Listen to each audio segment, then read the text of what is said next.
because we have decided to cancel our worship services at First United Methodist Church in Cynthiana, we wanted to offer this alternative and put this on Facebook. This is not the sermon that we had planned. Instead, this is more of a just some thoughts about what's going on with our community, the coronavirus, and try to put it in the overall organization of a worship service. I'm not going to be singing any solos for you. I'm not going to be having lengthy prayers with you, but I do want to share with you just some thoughts today on this whole thing. Whenever this sort of thing happens, where the schedule or the routine gets interrupted, and I find that I need to go back and rethink kind of what's going on, what the routine, also what was planned versus the direction we're going to go, I find myself going back to a handful of Bible passages, and I just want to share those with you a little bit this morning. When I was 19 in college, this is the first verse I memorized, and I can remember holding my Bible up in the air, telling God, here it is, I need you to deliver on this verse. And it's Deuteronomy chapter 4, verse 29. Moses is standing with the people of Israel there at the Jordan River. He's reviewing with them how they had been disobedient, wandering around the wilderness for 40 years. And then he comes to this. He says, but from there you will seek the Lord your God, and you will find him if you search for him with all your heart and all your soul. That verse just became alive to me when I was 19, trying to seek God and to find him. And in those days, as I would read through the Bible page after page, day after day, week after week, for those 3 weeks in between Thanksgiving and Christmas, that's when I met God. I met him face to face, and that verse was foundational to the whole thing. Over the years, there's been another few verses come up, and the other one I want to share with you is Ezra 7, verse 10. Ezra was key to the rebuilding of the religious life in Jerusalem during the time of the Babylonian exile. The Persian king sent Ezra back to Jerusalem, and when he got back, while Nehemiah was building the city, Ezra rebuilt the religious life. And in chapter 7, verse 8, 9 and 10, we read this. That Ezra came to Jerusalem in the 5th month, which was in the 7th year of the king. On the 1st of the 1st month, he began to go up from Babylon, and on the 1st of the 5th month, he came to Jerusalem because the good hand of his God was upon him. For Ezra had set his heart to study the law of the Lord, to practice it, and to teach his statutes and ordinances in Israel. And so for the last 30 years, approximately, a daily prayer of mine has been this verse about Ezra. And I say, Lord, just like Ezra, I'm setting my heart to study your word, to practice it, and teach it to your people. You know, it's the only place in the Bible, 31,150 verses, it's the only verse that talks about a priest practicing the Word of God, actually doing it. There's a number of places where it says they studied and preached, but this is the only one that says he practiced it as well. And so this has become pretty much a daily prayer for me over the last 3.5 decades. And so I just wanted to share that with you, that these are some of the things that I remind myself about. Another thing I remind myself about, my parents, my dad and my mom, they taught me how to populate my life with heroes. And I've shared with you before that some of those heroes are the 5 missionaries that were killed January 6, 1956 in Ecuador. One of those fellows was the pilot named Nate Saint. Dad read me the story of Nate Saint, the book called Jungle Pilot. I think it was in between Pinocchio and Sleeping Beauty, but Dad read Jungle Pilot to me, the story of Nate Saint. And in that book, Nate talks about how he would take his plane in the early contact with the Waodani Indians. He would take his plane and simply fly in circles above the village. And by flying in a circle above the village, he would drop a bucket out of that plane.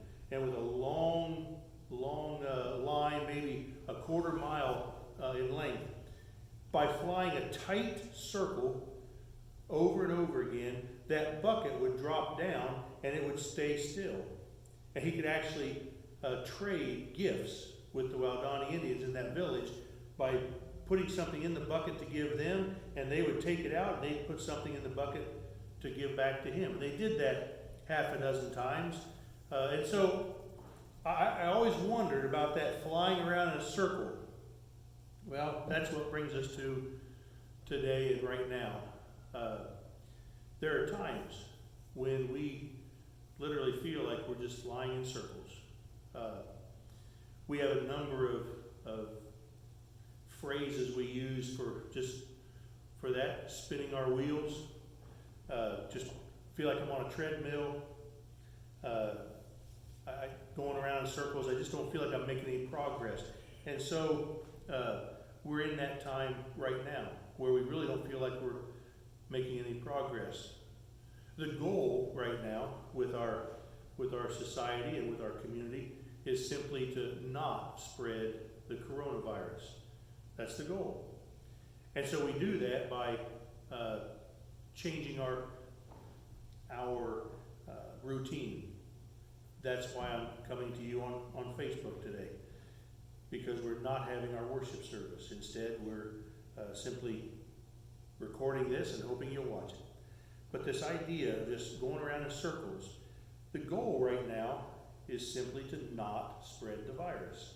And if we not spread the virus long enough, then at some point the virus will run its course and be done, and we'll be able to go on with our business.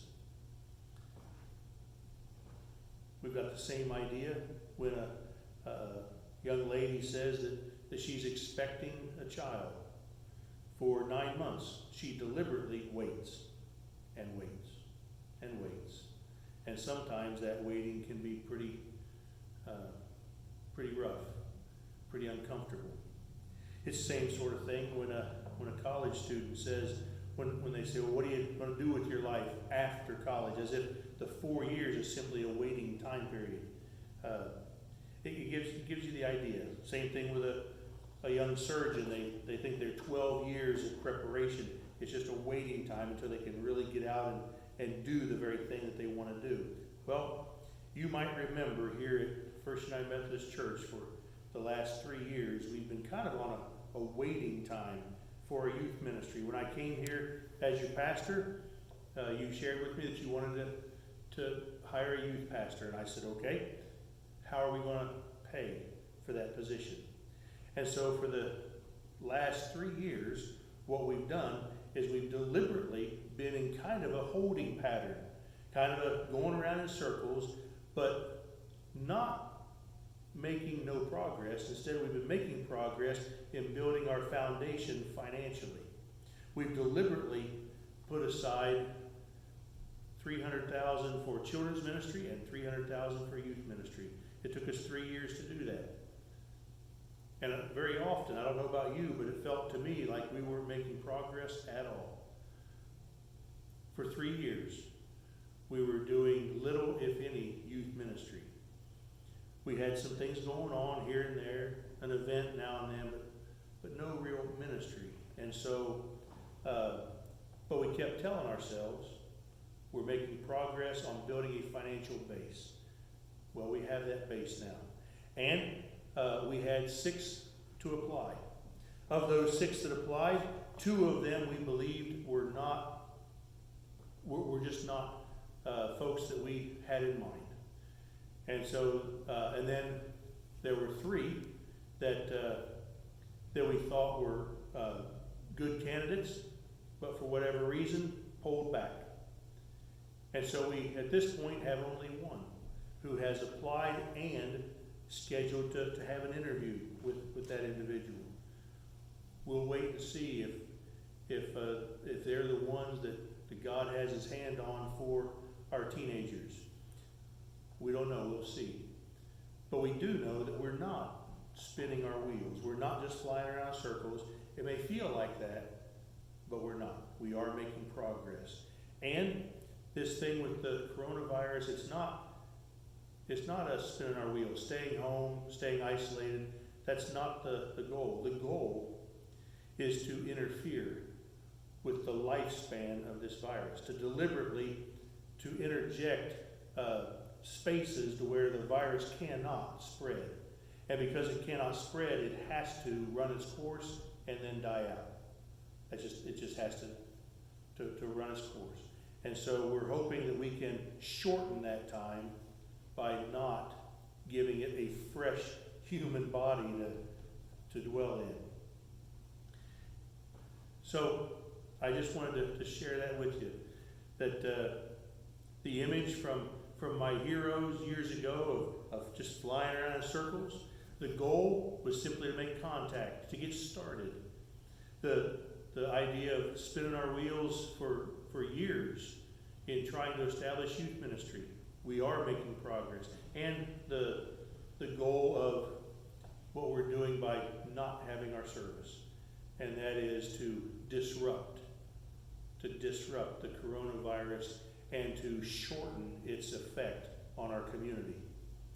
We want to be back at doing ministry, and even more than ever before. And so I just wanted to share all that with you. Again, not so much a sermon, but just some thoughts on what's going on. And I wanted to share a little bit from my own heart that we're not spinning our wheels. We're simply trying to disrupt what's causing difficulty in our community right now in order to shorten the time period. So, God bless you.